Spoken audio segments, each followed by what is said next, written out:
How's it going, guys? Welcome back to my channel, Fast Hands Gaming. I'm your boy Fast, and we are back in Clash of Beasts today, and we are officially in round 2 of our new PvP content, Clan Conquest. Now, with one round done and a little bit better understanding of how this event works, I wanted to at least attempt to try to help, if nothing else, the newer players to the game and or the newer teams to the game, so they can maybe understand how this event works and maybe get a better understanding of how they should play it. Now, first off, I'm going to try to make this as simple as possible. When it comes to the energy, unlike Raid Wars, this event is quite a bit longer. You still get the energy reset like you would in Raid Wars, so if I'm not mistaken, that's every 8 hours. However, Clan Conquest one round is technically 12 hours. So what you're going to be doing is having to use your energy a lot more wisely in this event, because 12 hours is a long time. Now, when I say 12 hours, it's technically 11 hours of the event, and then we actually do get an hour cooldown where they calculate points, which is kind of nice because it would be kind of brutal to go into each round like we do in Raid Wars. So that is kind of nice that we do get a little bit of reprieve, but again, that's 11 hours, guys. That's a long time to be in game, especially if you're not used to that type of grinding. I know some people are from other games, and I know a lot of people are used to this type of this actual PvP that's brand new to this game, but I know some people are used to this type of style. But that's neither here nor there. Now, when it comes to the energy, and then, of course, we've had lots of bugs today, but that was to be expected. When it comes to the energy, you can go in, and just like Raid Wars, you can attack whoever you want to, depending on what your team's focus is on. And it is going to be basically a lot like, if it's not going to want to work, though, it's going to be a lot like Raid Wars, where you get the same 125. You know, you get your normal attack, you get your buffed up attack, then you get your star attack, and then you can do megas. However, unlike in Raid Wars, where if you were to use your double attack, you're not going to necessarily get more points when taking territory. The points pretty much stay the same unless you go into the other attacks, but you can't stack how much damage to the territories you can do. So keep that in mind. So anyway, let's get into it. Really, what you see here is it probably may not understand it to a lot of people. So every time you take over a territory, you will also get a 15-minute protection bubble where no one can hit it.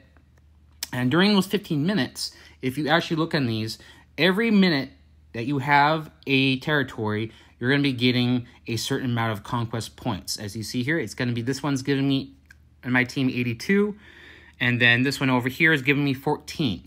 Now, the reason behind that is, as you can see, there's all these little towers. You can actually go in and put different towers on on different territories. And I'll go ahead and show you guys all those now.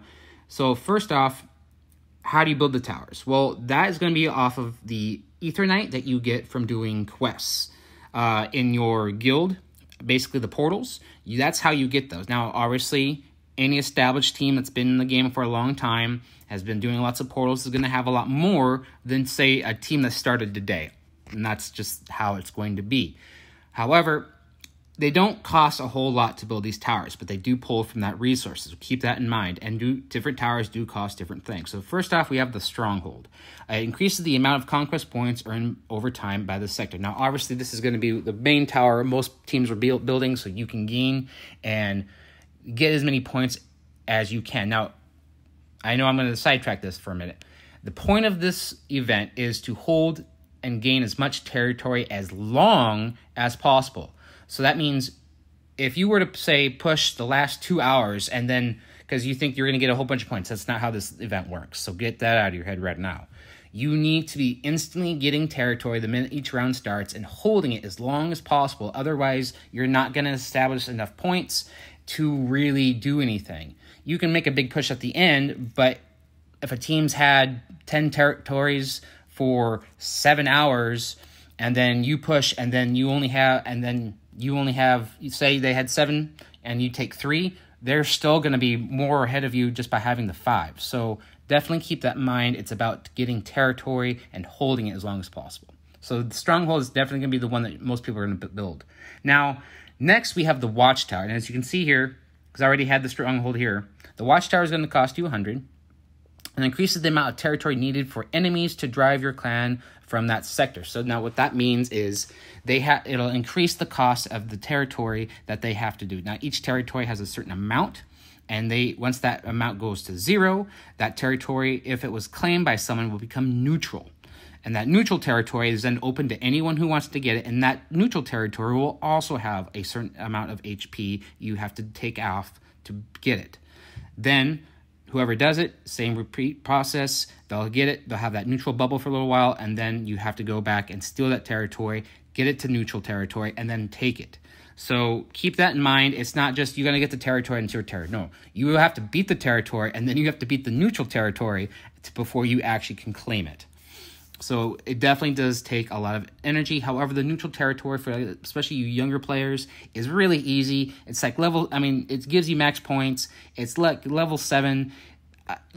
Trust me, any new player should be able to smash through a level 7 base, even if you have a tier 1 season beast. Like, you're going to smash through it easy. So don't worry about it. Don't fret. The next one that we have is going to be the Fortress. Now, this grants an HP and attack buff to all defending clan towers of this sector. So, obviously, this is going to be where it starts to play a big role of, okay, so me and my team have surrounded this other team, so we could use the points, or we could just try to stop them from taking it back and make it harder by them by increasing the amount of HP and attack our towers do. So obviously bigger level towers are going to be really affected by this, because this gives an additional boost, and I'll show you that in a minute. And this one costs you 50. Then, as you can see here, we have elements for each of the 5 gods. So we're going to have Beacon of Hala. So what this does is grants a debuff to all attacking enemy beasts of obviously Hala, and then grants a buff to all friendly Hala beasts. So most people at this point in the game are established with Jag. So this is another way that a team could try to defend their territory. Most people have Jag. Most people have it maxed. So this, knowing that, and then, I'll throw the other one, 2 beasts that I really see a lot. It's going to be either the Frog or the Vulture from this season. So it's going to be really easy to manipulate, knowing what people are going to have, and make it harder for teams to attack your team. And then obviously we have the Vorum, which is going to be doing the same thing, Gaia, and then they all pretty much do the same thing. So it's really going to depend. And obviously later on, as more and more players get 3, 4, 5 of each beast, they're all able to take on max spaces. These are going to probably take a big role in this event. Right now, not so much, really just Hala, and if you really wanted to, you could go Theros, but most people, I think if they were going to do it, would be the Beacon of Hala. And I'm sure most people will probably just be using these first 4. And what's cool is you can actually go in and say, so as you can see here, we've kind of cornered off this one team. So I do have the beacon. So if I wanted to, I can change the fortress right away. It changes, and you can change this as many times as long as you have the Ether Knight to change them. So you can change your towers unlimited time, guys. So don't worry about that. Now what you can also go and do is see the buff that you're getting. Now this is next to that Hala beacon. So you can see all of my team's beasts that are going to basically be Jag or any other Hala beast are going to get that 15% attack bonus. And then you can see the 10% HP boost, and then the 10% attack boost to all the towers defending. Now, officers and leaders can also go through and mark the different territories that they would like to have their team push. So really, it's going to be this event, I'm not going to say it's unlike Raid Wars, where you need communication. You need more communication with this event, because you have to constantly be marking territory you want to push. You need to be making sure people understand the game plan. And as you can see, these little arrows, this means that if you were to look here, these are where it's saying where these two are battling. So as you can see here, I don't know why I keep saying, hold on, it's Hellmouth, and then it won't go away. So And then you can see here, we're targeting this one base, so we have all 3 of our arrows showing where we're wanting to hit. So obviously, I'm guessing this team is targeting Hellmouth right here, and then Suicide Squad is, and then Hellmouth is talking Suicide here. So that's where it's probably marked. Now, when I first got on this morning, there was arrows everywhere. So it is pretty nuts if you don't know what you're doing and looking at. And as you can see, the round ends in about a little under 4.5 hours.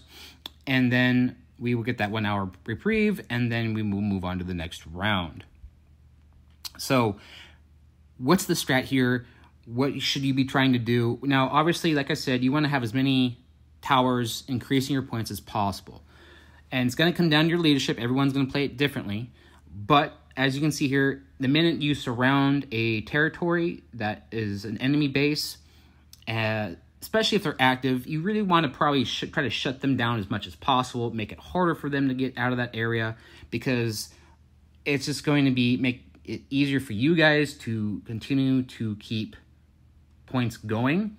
Now, you could say in the last hour, if you're not really worried about it, then you can make it all of the same fortress and gain points. I mean, it's good. There's a lot of different tactics that are going to go on. We're going to probably see a lot of different teams trying to do new things, and then anyone else from a different team sees that, where it's all going to be mixed up at one point. We're all going to be doing the same thing or trying new things. So that's pretty much the gist. Honestly, it really is the gist of Clan Conquest.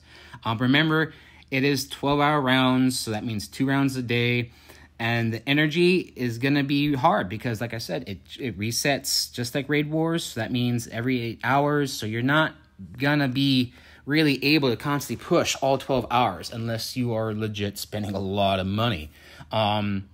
However, unlike Raid Wars, where everyone says don't use megas because it's a waste of points, you don't get as much, you have to remember this is time sensitive, especially because you might have 3 teams hitting all the same territory all at once.